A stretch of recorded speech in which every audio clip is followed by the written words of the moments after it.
So, picture this 3 years ago. My own family, led by my sister, basically pushed me out after she stole my life savings. Yeah, it sounds crazy, right? Fast forward, and now I'm a tech CEO, running my own company, building walls they could never touch. But here's the thing: my sister thinks she can publicly expose me at my grandmother's birthday party. And, well, she has no idea what's coming. Trust me, you don't want to miss this showdown. It was a Tuesday, and the invitation landed on my desk like it had been quarantined or something. My assistant, Chloe, had placed it carefully, separate from the piles of contracts and proposals, almost like it was some kind of biohazard. I picked it up and instantly recognized that shaky, elegant handwriting, Grandma Iris, and wow, my stomach just kind of dropped. I hadn't seen her or any of them in 3 years. 3 years, 2 months, and 11 days, to be exact. My office was all glass and steel, sterile and precise, and in that world, precision was everything. Yet here I was, staring at something that made all that control feel useless. I slit the envelope with a steel letter opener, one of those over-the-top gifts from the board. The note inside read simply, "My dearest granddaughter, please come. It's my 85th. I just want to see you. With love. Iris." Just a few words, and somehow it hit me like a ton of bricks. Love. A simple request, devastating after all the chaos and betrayal I'd lived through for the last 3 years. I had built a life around a fortress I didn't think anyone could penetrate. My company, Aegis Security, was my shield, my code, my armor, my team, my chosen family. Every day we built walls, anticipated threats, secured digital realms, and that was exactly what I had done for myself, built a fortress out of the ashes of my old life. Because my old life, it had been a nightmare disguised as normalcy. My sister, Megan, had been the Trojan horse, the one who turned my world upside down. And my parents, well, they were more like passive spectators than protectors. I'd left behind furniture, childhood photos, everything. I just walked out and never looked back. But now, holding that invitation, the past was clawing at me. My brain raced. Do I go? Do I stay away? I could send flowers, an expensive gift, a polite text, anything that would let me remain safely behind my walls. It would be the smart move, the secure move. Yet, I stared at that name, Iris, and another thought crept in. For 3 years, they'd controlled the story in the small town they lived in. I was the cold, ungrateful daughter, the girl who abandoned them over a few $1,000s. Megan was the victim, and I was the villain. And, well, for the first time, I wondered. Maybe it was time to see how strong my walls really were. I leaned back in my chair and looked at the city skyline. This was Rebecca, 32, CEO, the woman featured in Tech Forward magazine last month. I was stable, successful, and on most days, genuinely happy. But the girl staring at me from that envelope, she was 29, broken, scapegoated, the girl whose ambitions were a dinner table joke, that Rebecca had left that life behind. But memories, they have a way of pulling you back. The thought of seeing them all again made my chest tighten. I could almost smell the stale pot roast and hear my mother's disapproving voice. And there it was again, that $15,000. Gone. My seed money, ripped away by the one person I should have been able to trust. I thumbed my phone, hovering over the contact for my grandmother. I could call, send a gift, plead work, but I didn't. Not yet. I realized that for 3 years, I'd been defending against their narrative. And now, if I went, I wouldn't just be attending a birthday party. I'd be walking into a battlefield, and I had to be ready. My hands shook just thinking about it, not from fear, but from a cold, clear rage that had been simmering for years. And yet, I also felt something else, a strange, cautious curiosity. Could I step into that old world, sit at that table, and remain myself?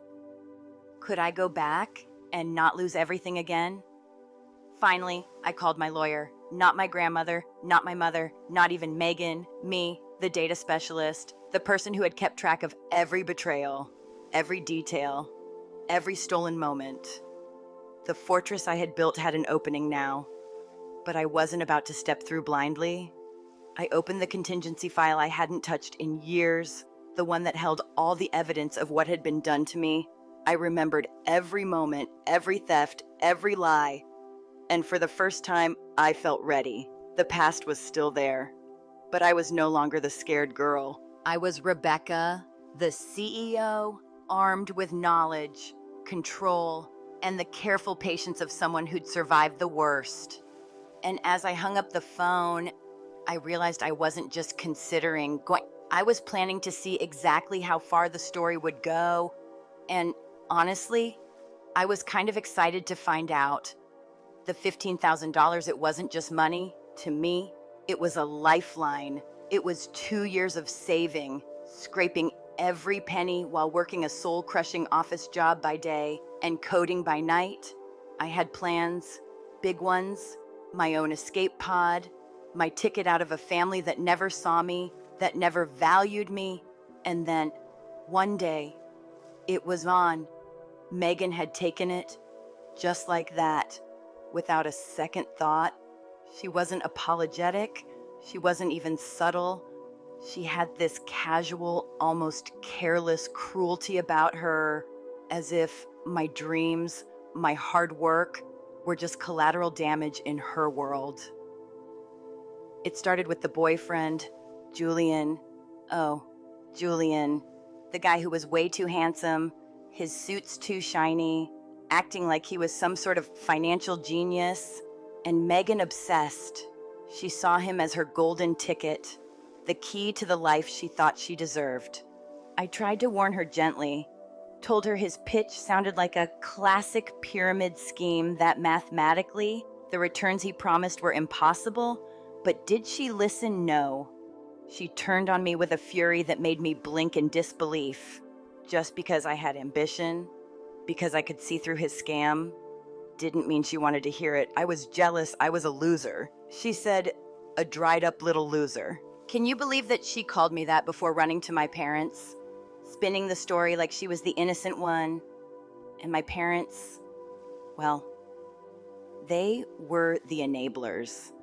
Passive, weak-willed, eager to prop up their golden child at any cost. It's just money, Rebecca. She needed it. My father muttered once, avoiding eye contact. Get over it, my mother added, sharp as ever, and there I was, frozen, realizing that my own family had decided my future was disposable, that the money that represented my years of effort didn't matter. Their priority was Megan, the charming daughter who could do no wrong, and Julian, the bad investment she was desperate to protect.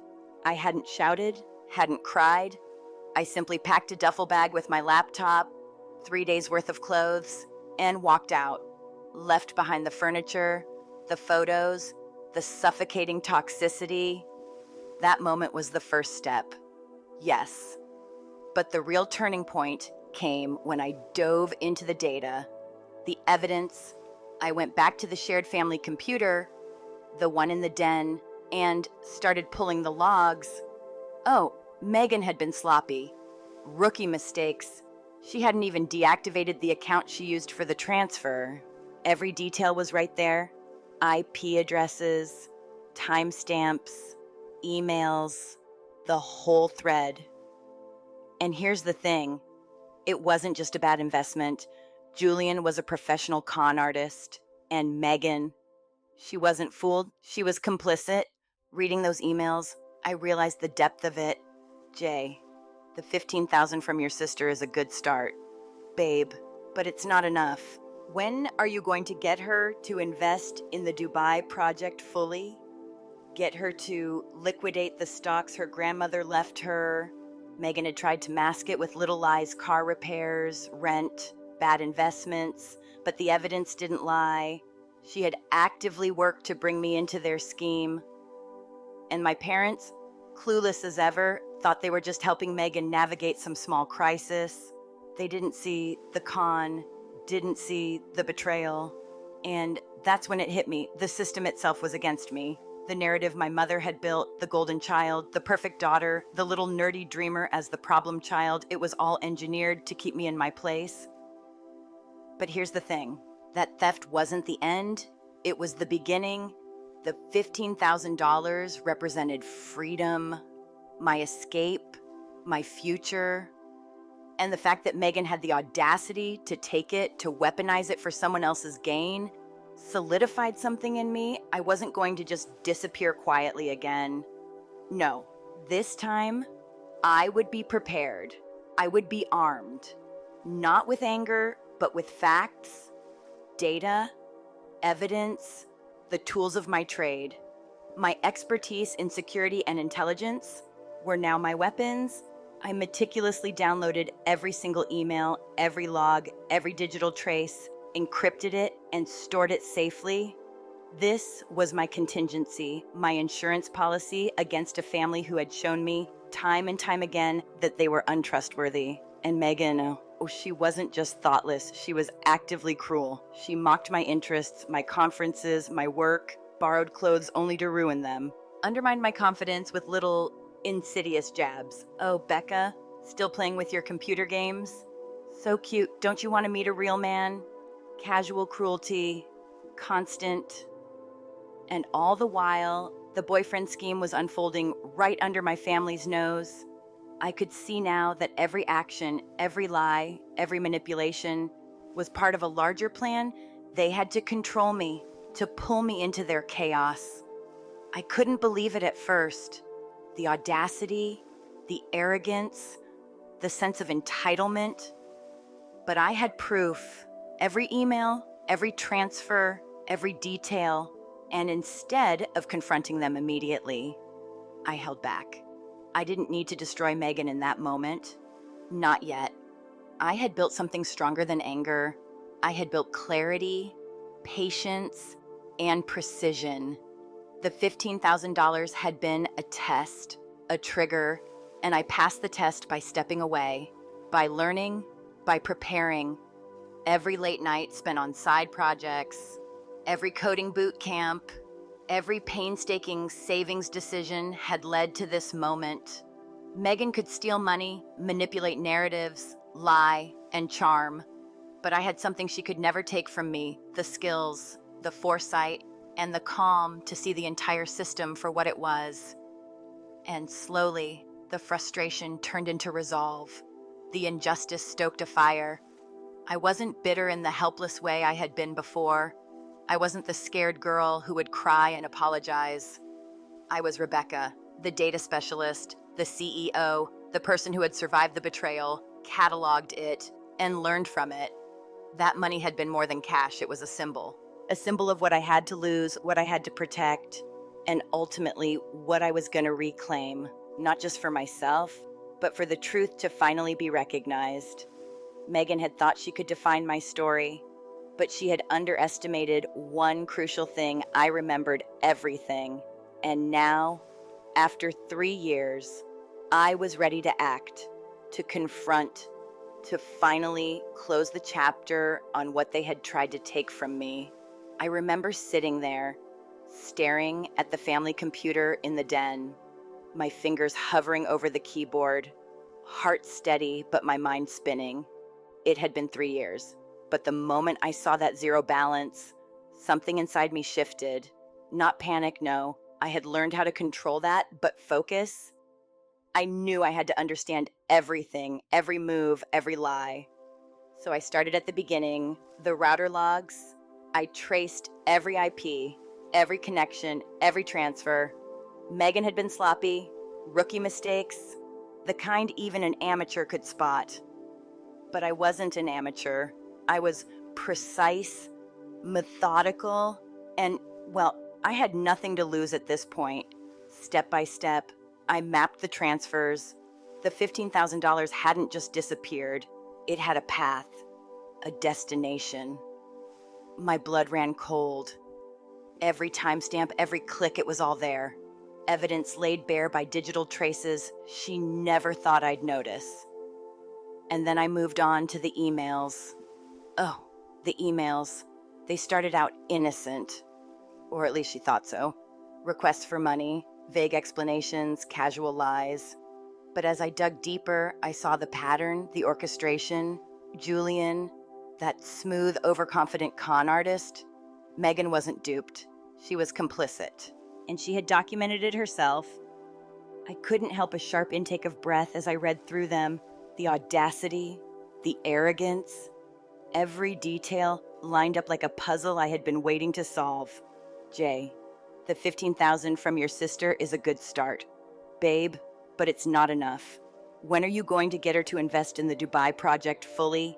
Get her to liquidate those stocks her grandmother left her? I'm trying. She's coming over for dinner on Sunday. I'll get Mom to help. Mom will make her do it. My blood literally ran cold reading that. It wasn't just about the $15,000. It wasn't even about Julian. It was the fact that my own family had been willing to manipulate me into handing over my entire inheritance. That thread proved everything. The lies, the collusion, the betrayal. And for 3 years, I'd carried it silently, thinking maybe I was imagining things. But the data, cold and unflinching, told the truth. I didn't react at first. I couldn't. I had to maintain clarity. My fingers moved rapidly, exporting the emails, screenshots, and router logs, bundling them, encrypting them. Every step, every precaution had to be perfect. One misstep and the leverage I had painstakingly preserved could be lost. I'd stored everything on a private, secure cloud server, a digital fortress in itself. For 3 years, it had been my insurance. And now, staring at it, I realized I hadn't forgotten a thing. Not the theft, not the casual cruelty, not the way they'd gaslit me into believing I was the villain. Every single moment, every interaction, meticulously documented, the pattern was undeniable. And then it hit me the scope of the deception. Megan wasn't just reckless or careless. She had been strategizing, manipulating, playing a role with precision. Julian had been her partner, yes, but she had been active in the orchestration, and my parents blissfully unaware of the full scheme, enabling her in the name of love or family loyalty. Their ignorance was almost comical. If it weren't so infuriating, they thought it was just a misunderstanding, a minor financial misstep.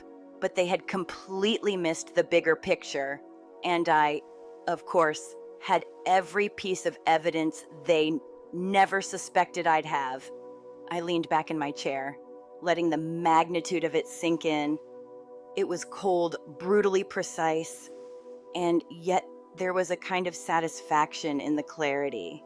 I could see the trajectory, the narrative they had constructed, and the lies they had believed themselves. I realized, with a sharp inhale, that I wasn't just preparing to confront Megan or my parents. I was preparing to expose the entire system, to reveal the calculated cruelty that had been normalized as family life.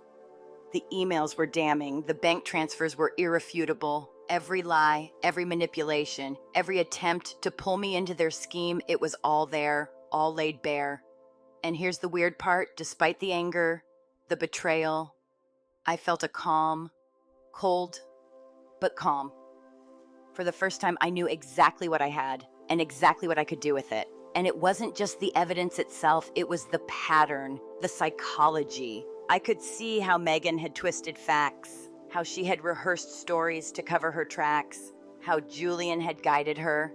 The contingency, the orchestration, the manipulation, it was clear as daylight. They thought I had nothing. They thought I had simply disappeared, emotionally and financially powerless.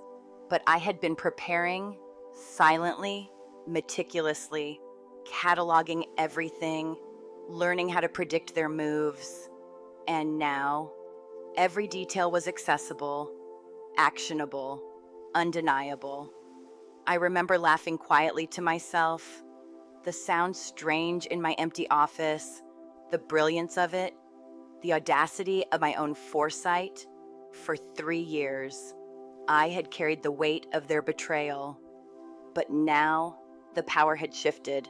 Not through confrontation, not through rage, but through knowledge, evidence, preparation. I had transformed my own hurt into armor, my expertise into leverage. The irony wasn't lost on me. The skills that had seemed nerdy, insignificant, the late nights teaching myself C++, the obsession with security protocols, the meticulous data tracking, they weren't just hobbies or quirks, they were survival. And now, they were my weapon. I took a sip of coffee, eyes still glued to the screen. The clarity was intoxicating. Every piece of the puzzle clicked into place. Megan's arrogance, her casual cruelty, the way she'd flaunted her manipulations in front of my unsuspecting parents, Julian's smooth manipulations, her eagerness to please him, the way she'd lined up her lies with a precision she never imagined I could match.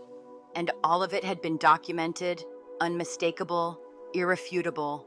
The reality was sharp and cold. They had underestimated me, and now I held all the cards. By the end of the evening, I had a full dossier, emails, logs, bank transfers, screenshots, all bundled, encrypted, and safely stored. It wasn't about revenge, not yet. It was about understanding, clarity, and readiness. I knew what had been done, who had done it, and how they had tried to pull me into their scheme. And I also knew the story I would tell. When the time came, the data didn't just show theft. It showed intent, collusion, malice, and it was beautiful in its own way, the cold, undeniable truth. I had been patient, meticulous, and precise, and for the first time in years, I felt completely in control. The night before the party, I sat in my office surrounded by the quiet hum of servers and the soft glow of my monitors.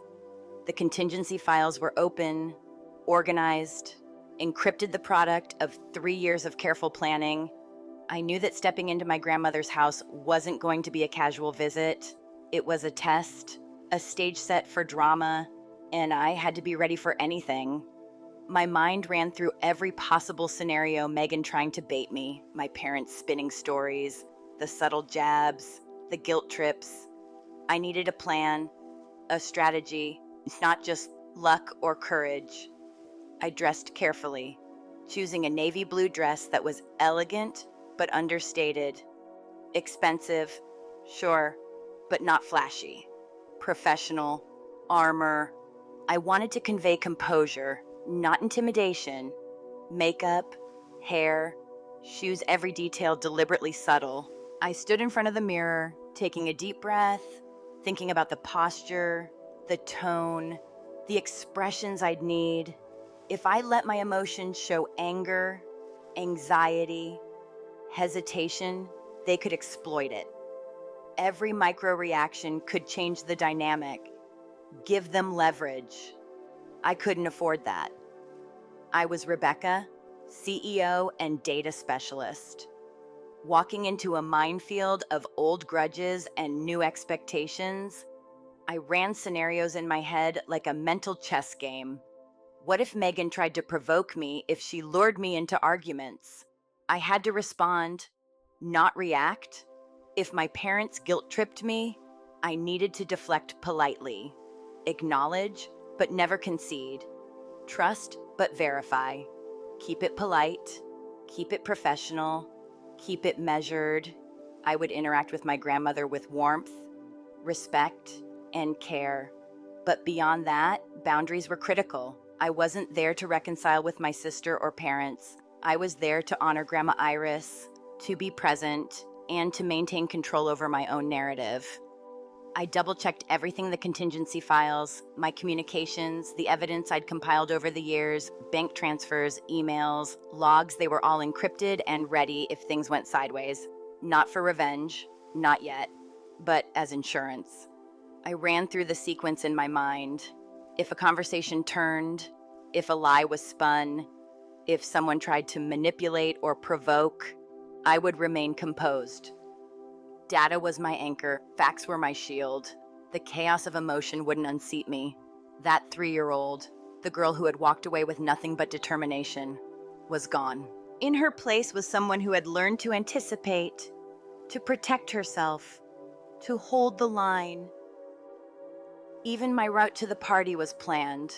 Not my own car, not obvious, not traceable. A high-end rental, simple, elegant, unremarkable, giving nothing away. Every choice mattered, every step, every detail, every calculated decision. Survival had taught me that preparation was power. Years of betrayal had taught me that composure and foresight could turn a dangerous situation into a controlled encounter, emotionally. I built my armor piece by piece: anger, hurt, betrayal. They were there, simmering, but contained. I visualized interactions, the potential jabs, the lies, the manipulations, and rehearsed my calm responses. I didn't want to react with the old Rebecca's fear or hurt. I needed Rebecca the CEO, Rebecca the strategist, Rebecca who could stay cool while observing, measuring, and understanding the behavior patterns of those who had tried to control her life. By the time I finished, a strange calm had settled over me.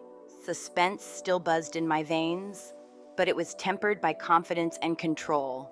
I knew what was coming, and I was ready. I wasn't naive about the potential chaos, but I had built a framework of strategy and emotional composure strong enough to withstand it. The night ended with me reviewing my plan one last time, a mental checklist of contingencies and measured responses. Whatever happened at Grandma Iris's birthday, I would be ready. I would be polite, precise, and unshakable. And for the first time in years, I felt in complete control of what was about to unfold. I pulled up to my grandmother's house just as the sun was dipping low, streets lined with the familiar smells and shapes of my childhood. I parked the rental car quietly, adjusted my navy blue dress, and walked through the gate, feeling the tension tighten in my chest. The backyard was alive with chatter and laughter, guests milling about like nothing had ever happened. And then I saw her Grandma Iris, standing by the roses, her face lighting up in a way that made my chest ache.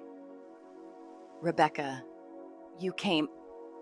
You really came," she exclaimed.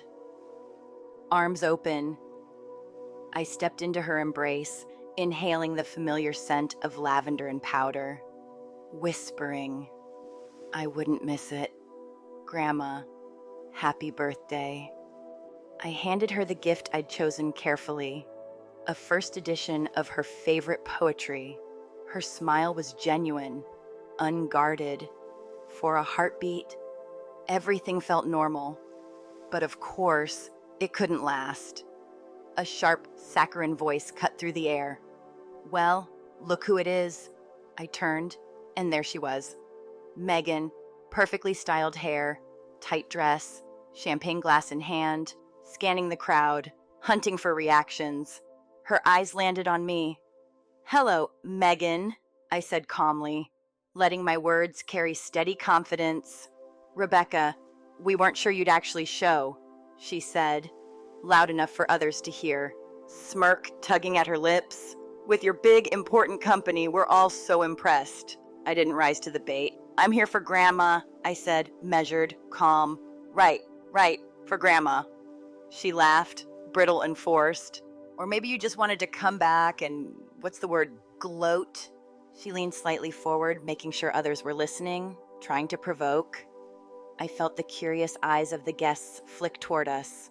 My parents appeared at her side, worried expressions plastered on, protective and anxious. "Megan, "Stop," my father muttered, soft and ineffective. She ignored him, stepping closer, keeping her smirk on, trying to lure me into confrontation. "It's amazing how you managed all this," she said, voice dripping with false admiration. Little Becca, who couldn't even balance a checkbook, suddenly a tech genius, a real mystery. Every word carefully calculated to sting. I kept my composure, calm, measured, deliberate. "There's no mystery," I said quietly. "It's called hard work. You should try it sometime." A few guests gasped, sensing the undercurrent, the tension rising subtly. Megan's face flushed red, the mask slipping. "Hard work. Or just lucky you must have had help. You certainly didn't have any money when you left." "Oh, wait." She tapped her chin theatrically. "That little nest egg you were always hoarding." Her words were meant to humiliate, to frame me as petty. I didn't flinch. Eyes locked on hers, voice calm.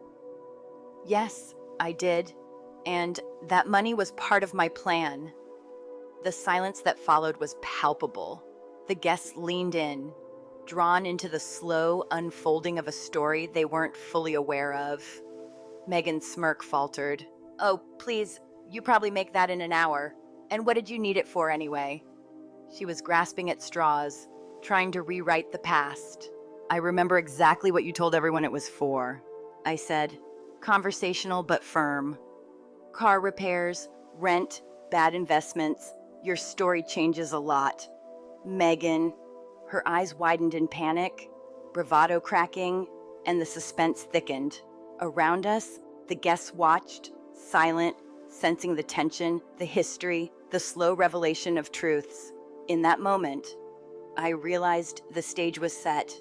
I wasn't reacting. I was observing, measuring, controlling. Every glance, every word, every movement mattered. Megan's smile faltered. My parents looked uncomfortable, and I felt a quiet, controlled anticipation. This was only the beginning, the opening volley, and I was ready. The tension in the backyard had been building ever since I stepped through the gate, but nothing could prepare them for what was coming. Megan's smirk had been cracking, her words faltering, and the crowd was leaning in, feeling the electric current of unspoken history. I straightened, took a calm breath, and let the moment expand. It wasn't about theatrics, it was about clarity, precision, and letting the truth speak for itself. "Megan," I began, keeping my voice even, conversational, not raised. "You didn't just make a mistake. You didn't just borrow money. You knowingly, with full awareness, stole my future. And the only reason you're not in legal trouble is because I chose not to put you there." I let that hang. A few guests shifted uncomfortably, realizing the gravity of the words, the weight of the accusation. Her face paled, her painted-on smile faltering. "You're lying," she whispered, almost inaudible, but everyone could hear. I didn't flinch. I didn't raise my voice. I simply held my gaze. "Am I?" I said softly. "Because I have everything.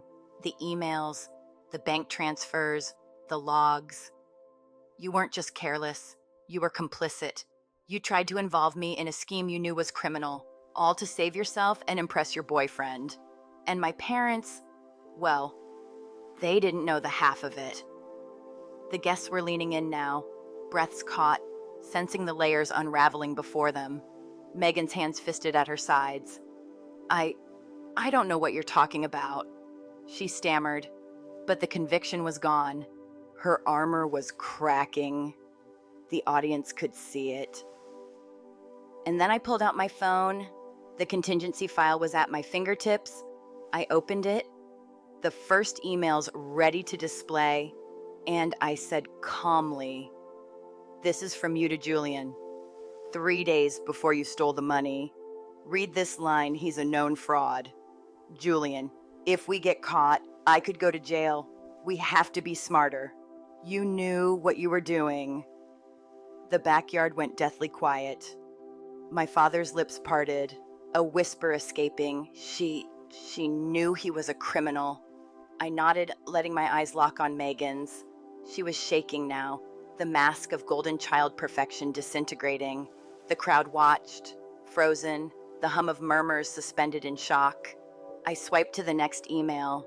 Julian's reply glared at me as I read it aloud. The 15K is a good start, babe, but it's not enough. When are you going to get her to invest in the Dubai project fully? Get her to liquidate those stocks her grandmother left her? I looked up from the phone, the words hanging in the air. These stocks, Megan, the inheritance you tried to manipulate me into giving up. The gasps were audible. Grandma Iris put a hand to her chest. Silent.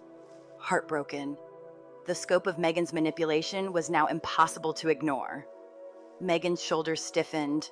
I'm trying, she whispered, voice trembling. She's coming over for dinner on Sunday. I'll get Mom to help. Mom will make her do it. The words were out, unguarded, revealing the truth she had spent years trying to mask. And my mother froze, eyes wide, color draining. The collective silence of the crowd deepened, everyone processing the betrayal.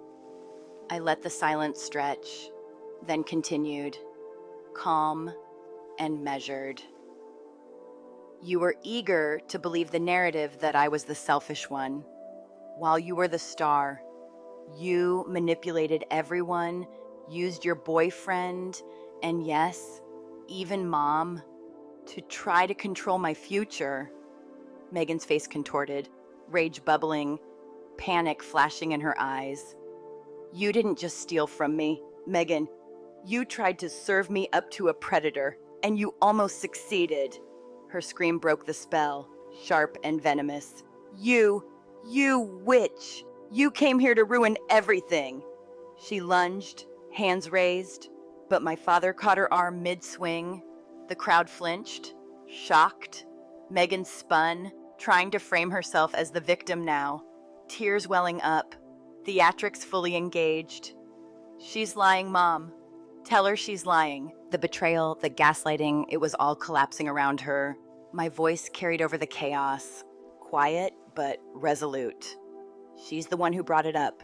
The emails, the transfers, the planning, this is the truth. Not me making it up, not me holding grudges. This is the record of what happened. Guests were staring, mouths open, the reality hitting them in waves. My parents' expressions were masks of disbelief and shame. My mother's face, usually sharp and controlling, was pale. My father's hands trembled, gripping a chair for support. Megan's sobs intensified, her composure gone. You just walk in here with your smug face and destroy me, she shrieked. You win. You always have to be the smart one while I had to be perfect. Her words splintered, incoherent with fury. I stayed still, calm, letting every accusation land, every lie unravel in the open air. The crowd could see the truth exposing itself, piece by piece, through evidence, not anger. I took a small step forward, voice soft but firm. It's not about winning, Megan. It's about accountability. It's about the truth. And you tried to manipulate, deceive, and steal. The rest of your theatrics won't change that. Her face crumpled further, disbelief and horror mixing with shame and fury. She looked at her hands, covered in faint traces of frosting from an earlier mishap with the cake she had tried to use against me, and her energy collapsed. Grandma Iris, standing just behind, finally spoke, her voice calm, unwavering. You, Megan, are a monster. No pleading to no shaking, just simple truth, stated with the authority of 85 years of life. Megan's hand dropped, her face crumpled, and for the first time, raw defeat replaced rage. She stumbled, turned, and fled. Not into the house, but out the gate, disappearing down the street. The backyard held an absolute silence. My parents stood frozen, twin statues of shame and disbelief. Guests murmured softly, unsure where to look or what to do. Grandma Iris took a napkin and wiped her face, her composure still intact. I approached her gently, offering a fresh napkin to remove a spot of frosting. "I'm so sorry, Grandma," I whispered. "I never wanted this. I just wanted it to stop." Her hand rested on mine, steady, strong.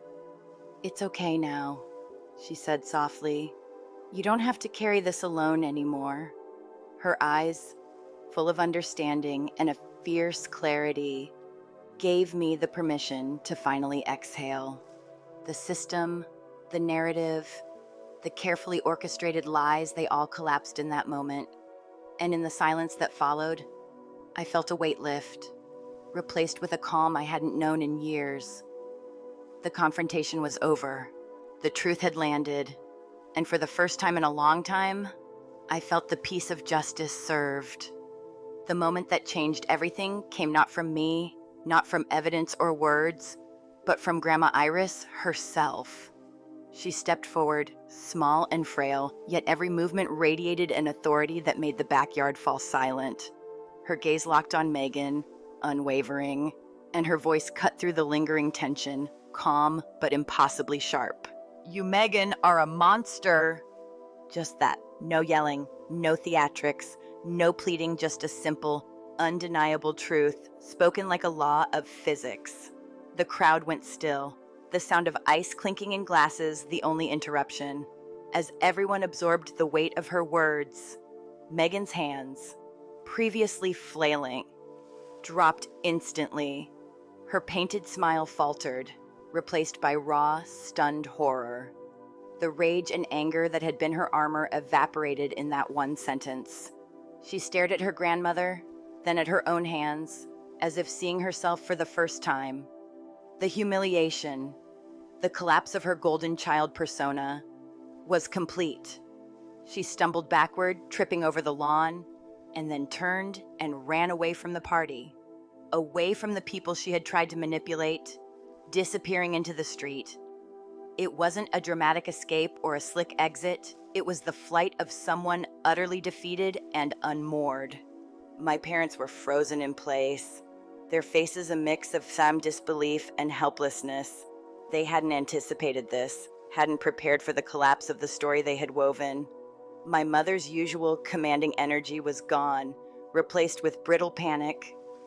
My father slumped, head in his hands, as the weight of truth crashed over him. The narrative they had spent years maintaining Megan as innocent, me as the selfish one, shattered in seconds. The people around them, the guests, were murmuring softly, glancing between the defeated family members, the silent but commanding grandmother, and me, standing composed and calm. The atmosphere was thick with suspense, relief, and an almost tangible sense of justice having been realized.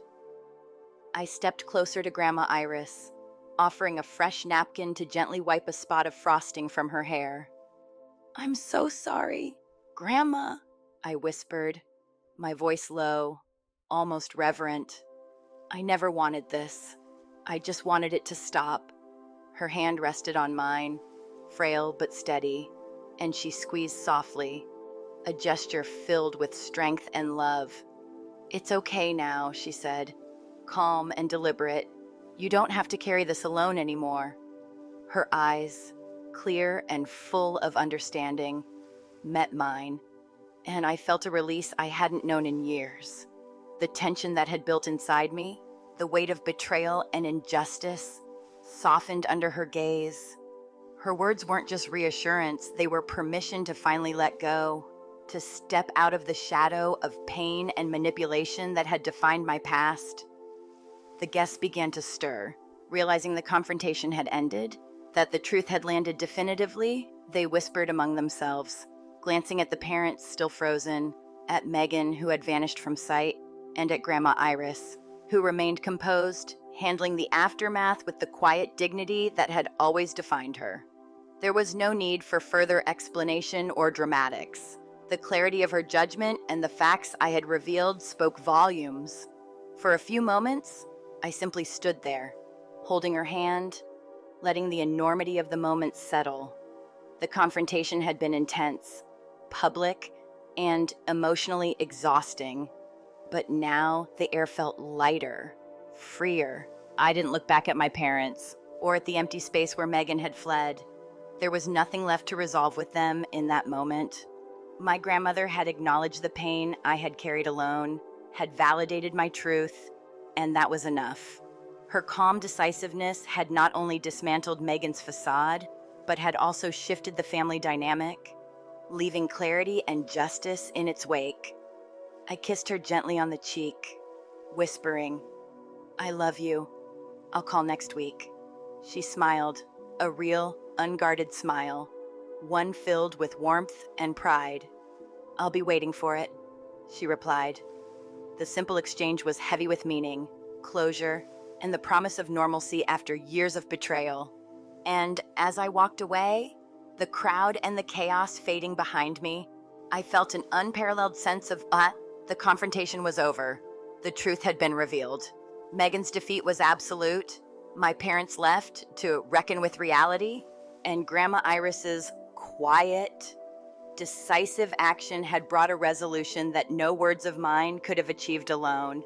For the first time in years, I felt free, walking away from all of it. I finally felt free from the past, the lies, the family drama. The truth had been told, justice quietly served, and for the first time in years, I could breathe. Life moves forward, and sometimes closure comes in the calmest moments. If this story resonated with you, take a moment to reflect on your own boundaries and growth. And hey, if you want to see more stories like this, feel free to like and subscribe. It means a lot.